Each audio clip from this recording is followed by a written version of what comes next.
Welcome to the Builders of Authority podcast, a show committed to helping you build authority for your brand. In the realm of business and personal branding, authority stands as a cornerstone. Authority isn't built overnight, it's built over time. So join us as we build something remarkable together. And now, here's your host, Adam McChesney. Hey, what's going on, everyone? Welcome to another episode of the Builders of Authority podcast. We're live here at Adventure Unknown in Fenton, Missouri, in the new podcast studio, which is also my office. Got a lot of different things going on. So the episode before, I kind of explained a lot about what we're doing with the new space, and super excited about it. But we have our first in-person episode here today, and it's going to be a great episode. He and I have been following each other a little bit on social media since one of our connections, Mike Kitko, actually introduced us. And anytime Mike introduces me to somebody, I'm like, hey, I need to take this seriously. I want to have a conversation. Mike has drastically impacted my life in so many different ways. And so I'm excited to have a conversation today. Got to know him a little bit, just back and forth with text messages and things like that. We were just talking before about how he bought a franchisee kind of company, or became a franchisee company through Two Maids. So we'll get into that, but has a great background, a lot of different stuff going on. So we're going to dive into that here today. And so my guest today is Michael Schieffer. Michael, welcome to the show, man. Thank you. Yeah, Mike Kitko has that effect on people. He does, man. Anytime he talks and says, you need to talk to so-and-so, yeah, I'll turn my attention and go talk to that person. Yeah, love it, man. Well, I'm glad that we were able to do this today, and you're the first guest in the new space. Cool. What do you think, man? It's awesome. Yeah, it's like the big show here. That's what we're going for, man. Well, cool. Well, why don't you give kind of a quick introduction, who you are, okay, what you do right now, and then also kind of like where you came from and how you got here. Yeah, actually, so I tell everybody, people think I'm lying all the time when I tell my story, because they're like, this kid's just making up stuff as he goes. Mm-hmm. It's the most random series of events through my life. But currently, in the last year, been entrepreneur. That's been the focus. Got into real estate, bought a business, Exit Factor, and then that led to the purchase of the Two Maids territory. So that's kind of the three things I do right now, and farm. But kind of how I got here, if I'll try to condense this as much as I can. Yeah. But me way back when, I went to school for animal science. I wanted to be a vet. Okay. Like, that was the thing. Yep. I was going to be a vet. Quickly learned that you had to get good grades to be a vet. So I shifted more to a business animal background. And first job out of college, I went to work for Cargill Meat Processing. Big plant. We're talking 30,000 hogs a day. Wow. Big plant. Quickly realized I didn't want to do that. So I shifted gears to more of a machinery sales, which was John Deere. And I kind of liked that. The sales was cool. But then shortly after that, I realized I wanted to be home. Both those jobs were further away from home. A local bank called me and said, hey, would you want to apply for our loan officer role? And I said, I don't know anything about banking. She said, that's fine. You can talk to people, and you have a sales background in ag. That's what we want. So I said, okay, I'll go talk to him. And sure enough, I liked it. I loved it. I got into lending. They taught me everything I needed to know. I went to several trainings out of state. Got well versed in the banking world, and that was about 10 years of my life. I worked for one bank for 5 years and another bank for about 5 years again. At the end there, I was really building up my business, commercial, larger real estate portfolio, and that's when it all kind of hit me. I figured out where I wanted to be. I got introduced to like the Sam Prems of the world, where they were adding rentals to their portfolio, and then just met a lot of other people in that space that opened my mind a little bit to what I could do outside of my lender seat. So then again, across the table as a lender, I deal with business owners that were struggling. They'd ask me for a loan amount, and I would have to explain to them why they couldn't get that loan amount. Yeah. Their financials weren't in order. Their debt service coverage wasn't enough for that loan amount. So that is where kind of everything started to spin for me, and where I realized that I had such a such a different future than what I had at the bank. And exit factor is a franchise. That's the only way I would have ever left my role in W-2, was the comfort level of knowing that the franchise, knew what they were doing. Yeah. So I jumped in. I opened Exit Factor in St. Louis. We did very little in 2025. I thought this was going to be a nice big income generator. Yeah. It wasn't early on. It turns out that's a very slow sales cycle for business consulting. Yes. So that's when I started to piece everything together. I did more flips. Flips became my main source of income. And then shortly after, I found the Two Maids franchise, and that has been a very steady cash flow vehicle for me. So mixing everything together, it's been a lot of fun. People always think I'm lying, because I'll say, like in a conversation, I'll say, "Oh yeah, I flip houses," and then they might bring something up, and I'll be like, "Oh yeah, I worked in a pork processing plant." So it's just so random, but it's just my life. I love doing a lot of different things. Yeah. So when did you when did you actually leave the W-2? So April 15th of last year. Okay. 2025. So you're coming up on 1 year. Congratulations. Almost 1 year. Congratulations. I took that leap in July 15th, 2020. So talk to us about. It was an easy time to do it. It kind of was. I mean, to be honest, it was very interesting. We had just bought our house, so I was like, hey, we got that covered now through my old job. Now I'm going to take the leap. But I was at an age and a stage in life where I was like, it's kind of now or never. So talk to me a little bit about kind of the mindset that you had to get into. You mentioned with Exit Factor, you're like, hey, I thought I was going to do this. And I always wanted to, if I was going to leave the W-2, to go the franchise route. I know my first month, I literally sold $0 after making more essentially on the side doing this. And my mind was like blown of like, hey, I need to learn all these things. Talk to us about the mindset on how you made the decision, and then like you're on the other end, you're like, oh gosh, it doesn't usually go to plan. Yeah, I mean, you hear about the golden handcuffs. A lot of times that's referred to with like teachers and the big pension they get at the end of that. But I always called golden handcuffs my salary, my job. Yeah. I made good money, and I liked my job, so there wasn't really a lot there as far as like hostility with the work environment or anything like that. I liked everybody I worked with. I liked my job. It was good. Like that's how I describe it to people. But I wanted so much more for myself and my family, and it wasn't like a switch flipped and one day I just wanted to do it. It was 6 years in the making, probably, from the time me and my wife first talked about it. So you mentioned 2020. COVID did a lot.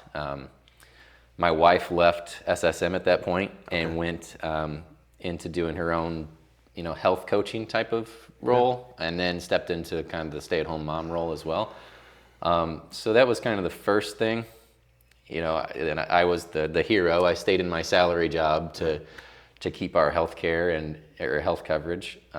So that was always the golden handcuffs there. I was staying there because it was the consistent income. Yep. It was the health care coverage. I knew that, if it's April, I'm going to have that check was coming to be in May. Yeah. So it was always just the fear factor of giving up that known paycheck, as opposed to, so you mentioned the mindset of stepping into the unknown. That's it. Even if I thought maybe I could 2 times my salary, it was still a fear of the unknown. When's it gonna come? Yeah. I made a funny TikTok last month, and it was, I was basically telling new entrepreneurs like, yeah, you're putting all this money into a project, you're putting it all in, putting it all in. And I said, but it's all gonna come back. And then I hesitated a minute, and I was like, it's gonna come back, right? Yeah. Like maybe. That's kind of how you feel. Before I left my job, I definitely had a savings built up. So I knew there was gonna be a draw out of that savings for a little period of time. But then after that savings goes, then you get this real heavy pit in your stomach. You're like, wow, it's gone now. I'm out here. It's a different feeling. I take it week by week. I have my Kitco on my side, so we have a lot of discussions about this. Mm-hmm. And one week I'll be on cloud 9, everything's going great. Yep. And the next week, maybe my bank account is a little bit lower than I might have anticipated. So then my body reacts to that. So yeah, it's more so of a my body thing than it is anything else. If I talk to you about my businesses, like take me out of it. Sorry. No, you're good. I'm a hand talker. My businesses are doing great. Exit factor, $0 in the year 2025. Yeah. 2026, we're doing good. Yeah. It's finally clicking. Yes. Two Maids, it's profitable. It's doing well. Flipping's going well. Everything's going well. But then you put Michael into that, and I don't know that the direct deposit's coming on March 31st like it used to. Yeah. It's a weird feeling. Yeah. And I think that's the thing that not a lot of people talk about. In that aspect, I went through something very similar. I didn't pay myself for 9 months. Not that there wasn't money there, but I had money saved up, and I said, I want to see what this business can do. But I also started to invest in personal development and coaching and masterminds and going to events and hiring people so I could relinquish some of the things that I was doing. But it doesn't you get better at handling those things, but it doesn't go away. And I think that's where some people are like, oh, I made it through this first year, I made it through this. And then all of a sudden the level rises where it's like, hey, your expenses go up, you hire more people, you do more things, and it's like there's stuff there. But like as the entrepreneur, you have to kind of evolve with the business. And because you have multiple different things you're working on, one could be up, one could be down, and then you have to kind of be in the middle. Yeah. No, it's definitely interesting. You mentioned it doesn't go away. Actually, in my friend group, we were talking about how in college, we used to think spending $100 was like, like 3 figures. Yeah. But then at some point in your life, you spend $1,000 and you're like, ooh, that hurt a little bit. And then now it's like, wow, one of my houses had a septic issue and I had to tear up the concrete floor. Yeah. There went $14,000. Yeah. It's like, oh, okay, we'll just do that. It's so I mean, even just in the last year, our marketing agency, we went from 8 employees or 9 employees this time last year to now we have 40. And I was looking at our payroll as we added 2 new people this week. I'm like, our payroll is now more than we were making top line revenue last year in this month. And it's profitable, it's all the things, but it's the evolution of you looking at those numbers differently and having a different mindset. That's a cool feeling, though. It is. Because the bi-weekly payroll for the cleaning company is about $7,800. That's cool, because, I mean, part of me is like, man, I wish I made $7,800 a month. Yeah. But yeah, I do. I have no idea what I make, but but that's the difference between W-2 and now where I'm at with this is that those people know they're getting paid. Yep. They know that Michael's got it handled. They're going to have the check hit on Friday. Yep. I'm trying to shift my mindset. Yep. That's the hard part. Yep. Still working on it. Yeah. And that's kind of, we talked before this started about how I'd like to help W-2 people that want to be entrepreneurs, that want to make that leap. And that's the mindset that hangs up with them is getting rid of that. I have to have that hit every Friday. Yeah. And transitioning into, it could be 4 times that amount or 5 times or 10 times that amount, but you just don't know when it's coming. Yeah. Yep. You just don't know when it's coming. So talk to us, and we'll kind of break down the different businesses, right? So talk to us. You obviously been in the real estate space doing that. How did you kind of get started there with the flips and all that stuff? And then talk to us about that business, and then we'll dive into Exit Factor and then the cleaning company. Yeah. The real estate business is pretty self-explanatory. I say that because I know how to do it. But yeah, I'd say the average. It's foreign. If I'm talking to somebody like at my previous role, they're probably mind blown on some of the stuff I do. But how I got into it was Sam Prim, Lucas Wall's Faster House. Yep. Seeing their model that was really cool. I saw them on Instagram. At the time, I didn't even know they were a St. Louis company. I followed them on Instagram, and Actually, it goes back all the way into lending. Sam had this post of, hey, I use local banks. I deal in the locality of St. Louis, and then he had this 8-unit apartment complex, and it was right next to my bank. Oh, wow. And so I direct messaged him. This person that I thought was an idol in the U.S. And here he is, just a goofball. Yeah. And I reached out to him. I said, hey, I work at a local bank. I'd love to be your lender. Mm-hmm. So not only did I get an intro to Sam, but I also got an intro to a lot of the people in his, all of his students, some of his employees. One of his employees, Dusty Sanders, that's like one of my best friends now. Dusty's a great guy. So seeing how these guys operate and what they were doing just blew my mind.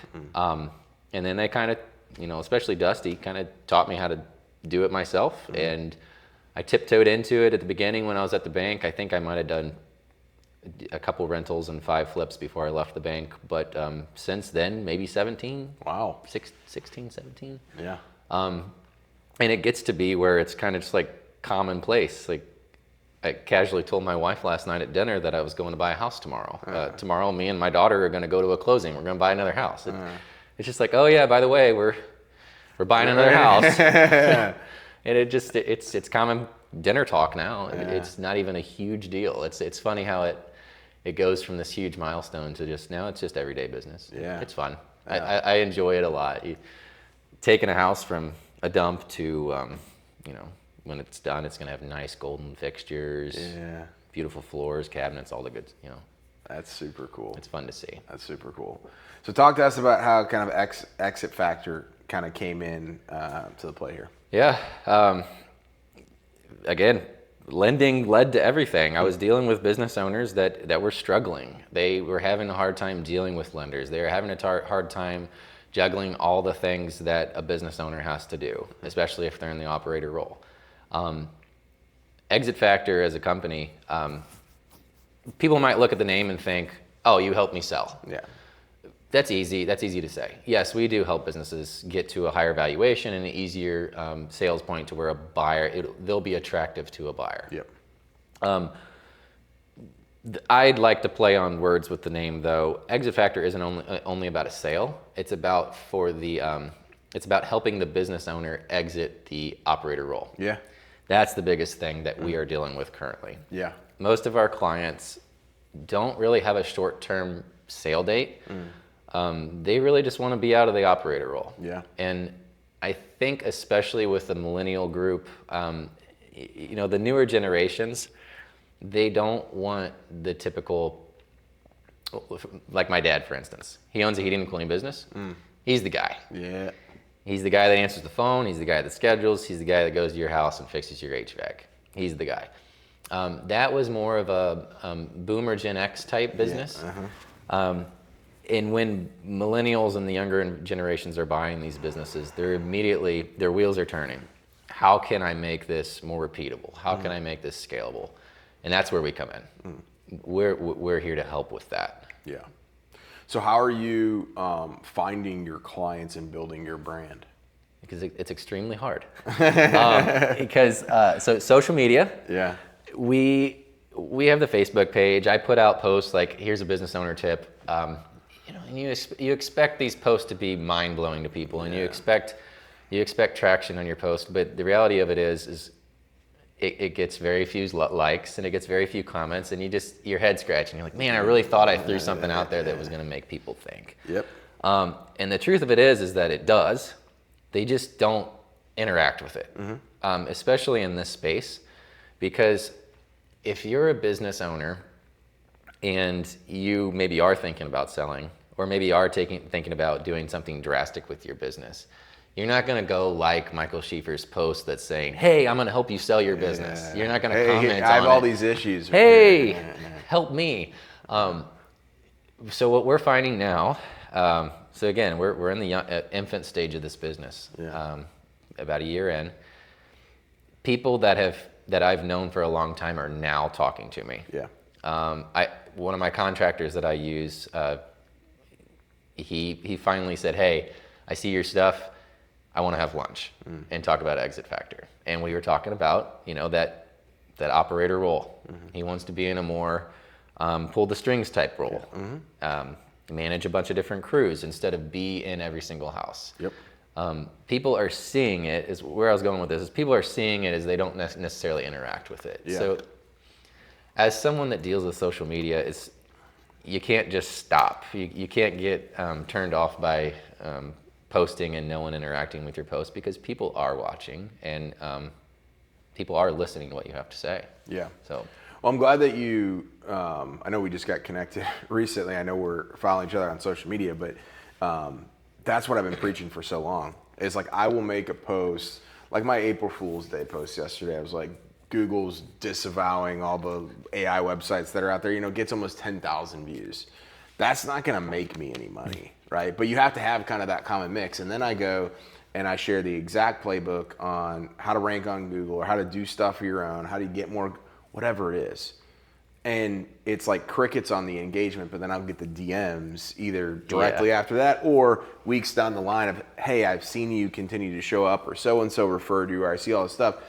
And that's the power inside of all this, is the immediate trade-off is usually never there. It's the deposit that you keep doing. Time and time again. The most traction on my social media is the farm stuff. So, my wife is a homeschool mom. We have a homestead now where we got chickens, pigs, cows, all the stuff. And I'll post chick videos. They just blow up. People will comment, like, share, in the engage. Like if I look at the insights on Facebook, the engagement's like crazy. But then I post something real that business owners can look at, and it's just crickets. It's wild. So I had a guest on last week. He came in from South Carolina literally just to do the episode. And he and I talked 2 years ago, and I can't remember he doesn't even remember how many social media followers he had back then. But now he's got over 1 million between Facebook, Instagram, TikTok, all the different stuff. And it blew up because he started to talk about how no contractors would actually come out and build the barn dominium that he wanted. And he just decided to go do it himself. And then he built a pond in the backyard. Like, he's like, but I'm not even in this business, and people think I do barn dominiums, think I do all this stuff. But he's like, I got, you know, this other company where we repair and train and sell equipment on all these different things. And he's like, but now that business, a year and a half later, is now reaping the rewards, because there is some good attention coming from the stuff that doesn't matter, the reality of life and business. And then now the business is benefiting probably no differently than the trickle-down effect that you'll end up seeing as well. Yeah. If nothing else, I'm a connector of people. I mean, I like, especially in Exit Factor, we do make money off referrals and whatnot. So it's always nice to be, people think I do something, and then I say, no, I don't actually do that. But here's somebody that can do that for you. Yeah, back to like the social media. If I would have kept on that when I left my job, I feel like it would have been, today it would be so much greater than it is. I honestly got worn out because of the lack of interactions. So I stopped for the longest time.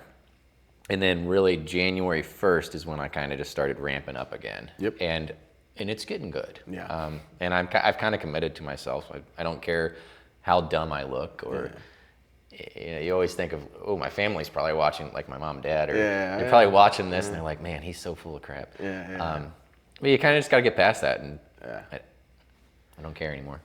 Once you get once you get the numbness to what other people think, and then the numbness to the numbers, that's when things really start to change from the mindset perspective. Like, I think I can count on one hand maybe the amount of days I haven't posted on Facebook, and most days I've posted twice a day. But if I haven't posted anything in a single day, it's probably been less than 5 times in the last 5.5 years. And it's the trickle-down effect of all the stuff. Like, we're getting all the exposure and getting all this stuff in, multiple leads coming in a day to my social media. It's not because I'm doing something so different today than I was 5 years ago. It's just I got runway now of all this stuff. And that's where, again, whether it's the mindset of what other people think or the lack of interaction, that's where a lot of people get stuck in the content creation game. I've been hitting TikTok pretty hard, just with more so of a random mix of things, because like I said, I do a lot of different things. I haven't gotten to the point with that account yet where I want to start, really hitting home a point. Yeah. I'm more so just growing followers and getting people really interested. But I kind of got down on myself because, some days you get to where, there's only 200 views, there's only 300 views. But then if you actually look at the analytics, you had some really good videos a week or two or a month ago that are still growing. And because, so like any given day, I saw the post I made that day, I only had like 800 views on those posts.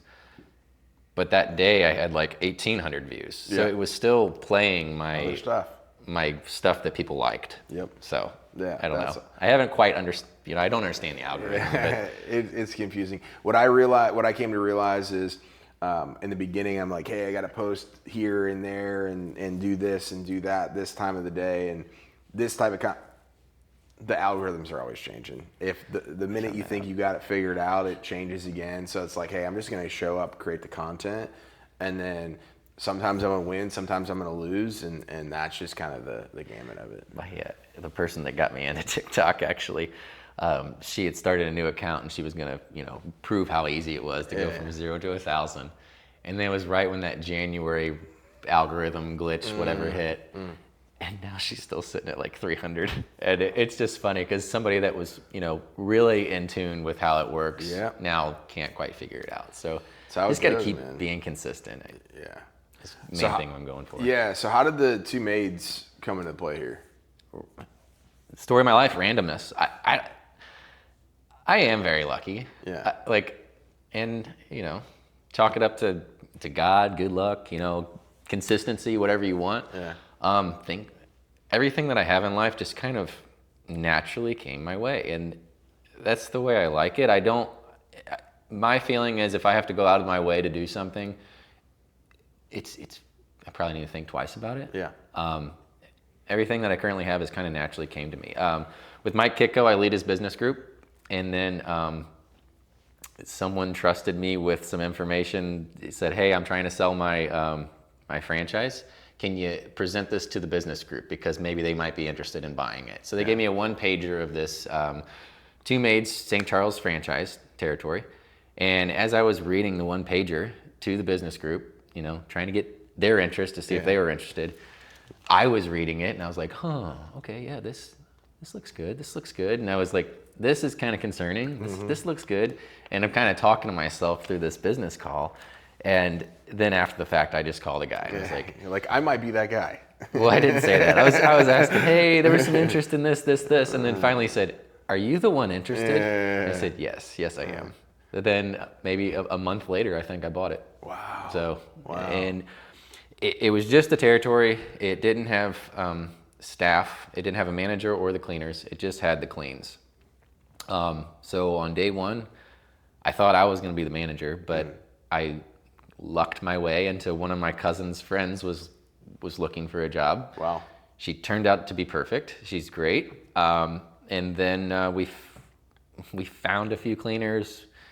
They either quit or got fired. We found a new group of cleaners. They either quit and got fired. And now we have, the staff we have today is awesome. We're doing good. I bought it December 1st. The franchise sets BHAGs, big, hairy, audacious goals. They set those for me. I don't do it. They do it based on the previous growth of the territory. And I have beat that January, February, March, and we're projected to beat it in April. Wow. That's awesome. Yeah, who would have known? Yeah. And people are like, how'd you get into cleaning? What made you get into cleaning? I have no interest in cleaning. Yeah. Other than the real estate connection. Yeah. I like to clean my own house. Yeah. But to just sit here and say, I always dreamed I'd one day own a cleaning company. No, I just, nuts and bolts, I love business. Yeah. And it's a very simple business. Hey, I want my house cleaned. Great. How big's your house? Here's a quote. Do you want it or not? That's it. And then other than that, it's just nuts and bolts, gross income, payroll, income, or bottom line. And for a business person, it's like it's the perfect business. Yeah. So how do you manage all of it then? All like the whole thing? How do you manage everything you have? I don't. I don't. That's a good question. I'm still working on that. I think Two Maids, the Two Maids business was my first real test on can I just be an owner? Yeah. Because everything else I'm really involved with. The real estate business, it goes because of me. Mm-hmm. I find houses, I do the budget, and then I present it to my contractor. That all goes because of me. The Exit Factor Consulting, I have a co-owner in that now, but for the most part, that is driven by me and my co-owner. We have to be involved in that business, right now at least. The Two Maids one, it was kind of a guinea pig because I bought it, and going into it, I said, I'm not running this business. So I found Dawn, my manager, and she's godsend. She's doing a great job. But for the most part with that business, I'm just pulling strings. The days I show up at the office for that business, it's random. I don't tell her when I'm going to be there. She doesn't know when I'm going to be there. I don't need to be there. It's going well. There's some fires occasionally that need to be put out, but we take care of it. Yeah. Still working on getting it tweaked perfectly. But yeah, how I dictate on where I need to be, what day, I haven't quite figured that out yet. Normally I schedule my mornings. So between 8 and 11, I always have, that's when my schedule is like, I know what I'm doing between those hours. Yeah. After that, either I have something that I need to address with one of those businesses, or I have me time, like I have free time. I can either at that point choose to just go visit houses, or go to the farm, or go home. Yeah. So that's kind of the life we're chasing, is just a lot more time freedom. I think that keeps on, especially with my talks with Mike Kitko, that keeps on coming up. Yeah. Time freedom, financial freedom. The time is a big thing for me. I like to do what I want when I want, and that's kind of how I'm handling it right now. Yeah, love it. Would you do anything differently since coming up on 1 year, all this stuff? Would you do anything differently? I would do it. Yeah, it's hard to say. I can say I'd do things differently, but I don't think I'd find the things that I currently have if I did it differently. Yeah. Because so I say this a lot, Exit Factor, business consulting. For someone jumping out of a W-2, maybe that wasn't the best thing to get into right away, because it's such a slow sales cycle. Yeah. And it's not like, hey, on month 1, you're going to start having income. So would I have done something different there? Maybe, but as I say that, I would have never found Two Maids. Yeah. So that's kind of it's a double-edged sword. catch-22 there. You can go back and try to change everything. Shoot, I would have left my job 10 years ago. Then, if I would have left my job 10 years ago, I wouldn't have the lending expertise that I have. Yeah. I have so many experiences from the bank that you just don't get. Yeah. I've dealt with some big players. I had some really good mentors at the bank. Justin, my previous boss, and then Mark, one of my previous coworkers. Stuff that I learned from them guys and am still learning from them, because I'm still connected to them, you just can't trade it. So yeah, life would look a lot differently if out of college I would have just said, you know what, I'm doing it. I'm going to be a real estate investor. Yeah. I'd probably fail 10 times. Yeah. I'd probably be doing good, but I would have failed a lot more times. It'd have been a rough road. Yeah. Well, cool, man. I'm really glad that we got the opportunity to do this. I'm glad we got connected, and thanks to, again, Mike Kitko for doing that. It was great to learn a little bit more.